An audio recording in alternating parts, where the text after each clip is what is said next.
parlais de l'étincelle, juste un petit souvenir d'enfance. Hein. Un dessin qui m'avait été demandé, qui a été demandé à la plupart des enfants de ma génération d'ailleurs, dans le cadre du cours de religion, où on nous apprenait simplement, avec le souci d'imprégner le message biblique de manière intense, de dessiner des scènes de la Bible. On a tous ce souvenir du buisson ardent qu'on a essayé de dessiner, etc. C'était une façon un peu indirecte ou perverse des enseignants d'essayer de nous imprégner le discours biblique comme étant quelque chose de vrai et d'intangible, parce que ça rentrait profondément dans nos cerveaux d'enfants. Et je me souviens de la Pentecôte. La Pentecôte où on de dessiner le Saint-Esprit qui descend sur la tête des apôtres. Et je vois encore ce dessin avec des petites lampes allumées sur chacune des têtes, des étincelles, au sens plein du terme, qui montraient finalement, avec toute la fulgurance que ça peut avoir quand un enfant utilise une métaphore, donc une image, qui montrait ce qu'est réellement une étincelle. C'est-à-dire en même temps un arc lumineux, ça c'est un phénomène physique, ce qui produit une étincelle, mais aussi ce qu'on appelle la syndérèse.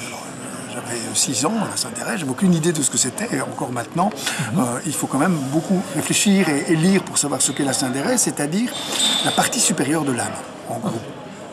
Et donc, on est dans cette image de la partie supérieure de l'âme, avec ces petites lampes qui s'allument sur la tête des personnes lorsque elles vivent cette étincelle. Vous avez en même temps cet arc lumineux, phénomène physique, et phénomène psychique, voire spirituel, qui est la syndérèse, qui est symbolisée à 6 ans, par moi, mais par plein d'enfants, parce que la plupart d'entre nous, on avait tous le même dessin, je n'étais pas particulièrement créatif en dessinant de cette manière-là, mais ça veut dire qu'il y a une intuition qui est de comprendre à quoi servent les étincelles, à quoi servent les étincelles, y compris dans les rapports de couple, y compris dans les rapports amoureux, quand c'est cette petite flamèche, cette petite phénomène à la fois physique et spirituel qui fait qu'on va trouver que l'autre aujourd'hui a particulièrement du charme, qu'on va le trouver particulièrement attirant, et c'est vrai que cette étincelle fonctionne un peu comme un buisson ardent dans l'état amoureux, on voit des étincelles partout, on dit d'ailleurs j'ai des étincelles dans les yeux à ce point-là,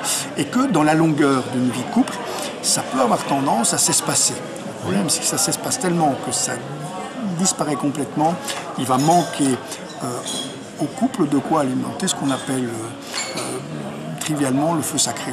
C'est-à-dire qu'il faut rallumer ces petites étincelles. C'est ça le sujet de ce texte. C'est à un moment donné dire mais comment est-ce qu'on va, pour pouvoir couver notre amour, pour pouvoir le maintenir vivant, rallumer régulièrement des petites étincelles. C'est ces moments où le charme prend le dessus sur la beauté.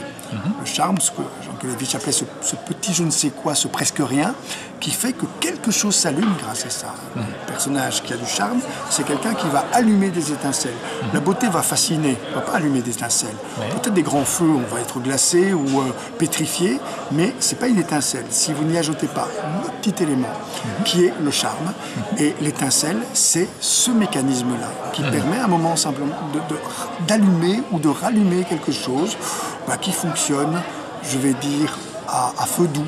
C'est pour ça que c'est une scène aussi, une scène de cuisine, dans laquelle, avec un plat tout à fait banal, on peut simplement trouver ça magique, d'écosser des petits pois avec quelqu'un. Si ce moment devient un moment qui est allumé par une étincelle, ça devient alors un moment magique, voire un moment sacré, qui, à ce moment-là, participe à la construction du couple. Ça peut aussi être une corvée, s'il n'y a pas d'étincelle, et dans lequel on regarde le nombre de petits pois qu'on va devoir écosser en disant j'y arriverai jamais au bout, c'est vraiment casse-pied.